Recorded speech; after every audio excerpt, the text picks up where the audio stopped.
വെള്ളരിമലയുടെ താഴ്വാരത്തൊരു വിദ്യാലയമുണ്ടേ. പുന്നപ്പുഴയുടെ ഓരം ചേർന്നൊരു പള്ളിക്കുടമുണ്ടേ. വെള്ളരിമലയുടെ താഴ്വാരത്തൊരു വിദ്യാലയമുണ്ടേ. പുന്നപ്പുഴയുടെ ഓരം ചേർന്നൊരു പള്ളിക്കുടമുണ്ടേ. കാലം കാത്തുവെച്ച വരികൾ. ഈ പാട്ട് കേൾക്കുമ്പോൾ കണ്ണീരോടെയല്ലാതെ വയനാടിനെ ഓർക്കാൻ കഴിയില്ല. ഒരു രാത്രി അത്താഴം കഴിഞ്ഞ് നാളേക്കായി അവർ കണ്ണടച്ചപ്പോൾ ആരും കരുതിയില്ല പലരുടെയും കണ്ണുകൾ ഇനി ഒരിക്കലും തുറക്കില്ല എന്നുള്ളത്. അതുതന്നെയാണ് ഈ കവിതയുടെ സാരാംശവും. മൂന്നാം ദിനവും വയനാട് മുണ്ടക്കൈയിൽ ഉരുൾപൊട്ടലിൽ കാണാതായവർക്കായുള്ള തിരച്ചിൽ പുരോഗമിക്കുന്നതിനിടെ വൈറലായി മാറിയിരിക്കുകയാണ് വെള്ളാർമല സ്കൂളിലെ കുട്ടികൾ തയ്യാറാക്കിയ ഡിജിറ്റൽ മാഗസിനിലെ കഥയിലെ പരാമർശം. വെള്ളാർമല സ്കൂൾ കെട്ടിടം പ്രതിരോധം സൃഷ്ടിച്ചത് മൂലം ഇവിടെ രക്ഷപ്പെട്ടത് നിരവധി പേരാണെന്നാണ് നേരത്തെ വാർത്തകൾ വന്നിരുന്നത്. വെള്ളാർമല സ്കൂളിലെ ലിറ്റിൽ കൈറ്റ്സ് കുട്ടികൾ തയ്യാറാക്കിയ വെള്ളാരക്കല്ലുകൾ എന്ന ഡിജിറ്റൽ മാഗസിനിലാണ് അപ്രതീക്ഷിത പരാമർശമുള്ളത്.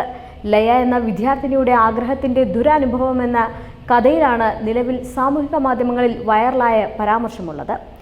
മഴയായതിനാൽ വെള്ളം കലങ്ങിത്തുടങ്ങി.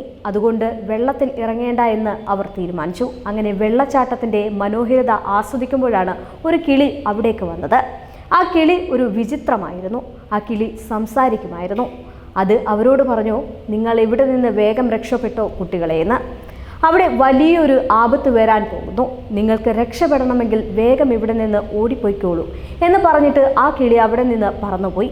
കിളി പറഞ്ഞതിൻ്റെ പൊരുൾ മനസ്സിലായില്ലെങ്കിലും അവിടെ നിന്ന് കുട്ടികൾ ഓടാൻ തുടങ്ങി. വെള്ളച്ചാട്ടത്തിൽപ്പെട്ടു മരിച്ച ഒരു പെൺകുട്ടിയുടെ കിളിയായി വന്ന് മുന്നറിയിപ്പ് നൽകിയത് എന്ന് കവിതയുടെ അവസാന ഭാഗം വിശദമാക്കുന്നുണ്ട്. കൈറ്റ് സിഇഎ ആയ കെ അൻവർ സാദത്ത് MLA ഈ അപ്രതീക്ഷിത ആകസ്മികതയെക്കുറിച്ച് സാമൂഹിക മാധ്യമങ്ങളിൽ വിശദമാക്കിയിട്ടുള്ളത്. അതേസമയം ഉരുൾപൊട്ടലിൽ ദുരന്തത്തിൽ തകർന്ന വെള്ളാർമല സ്കൂളിനെ സംസ്ഥാനത്തെ മാതൃകാ സ്കൂൾ പദ്ധതിയിൽ ഉൾപ്പെടുത്തി പുനർനിർമ്മിക്കുമെന്ന് വിദ്യാഭ്യാസ മന്ത്രി വി ശിവൻകുട്ടി വിശദമാക്കിയിട്ടുണ്ട്. അടിയന്തരമായി ഇക്കാര്യത്തിൽ നടപടിയെടുക്കും. ഭൂകമ്പം ഉൾപ്പെടെ അതിജീവിക്കാൻ കഴിയുന്ന തരത്തിലുള്ള കെട്ടിടം സ്കൂളിന് നിർമ്മിക്കും. അത്യാധുനിക സാങ്കേതിക വിദ്യ ഉപയോഗിച്ച് നിർമ്മാണം നടത്തും. സ്കൂളിന് ചുറ്റുമതിലും പണിയും. ബജറ്റിൽ ഒരു ജില്ലയിൽ ഒരു മാതൃകാ സ്കൂൾ പദ്ധതി പ്രഖ്യാപിച്ചിട്ടുണ്ട് എന്നും വയനാട്ടിലെ ഈ മാതൃകാ സ്കൂൾ വെള്ളാർമല സ്കൂൾ ആയിരിക്കുമെന്നും മന്ത്രി വിശദമാക്കിയിട്ടുണ്ട്. കാലാവസ്ഥയും മനുഷ്യർക്ക് പ്രതികൂലമായി നിൽക്കുമ്പോഴും വയനാടിനെ ഒന്നടങ്കം കേരളം ചേർത്ത് പിടിക്കുകയാണ്. പലരുടെയും മാനസികാവസ്ഥ പോലും കണ്ടു നിൽക്കാൻ കഴിയാത്ത അവസ്ഥ. ക്യാമ്പിൽ കണ്ണീരോടെ കഴിയുന്നതും നിരവധി പേരാണ്.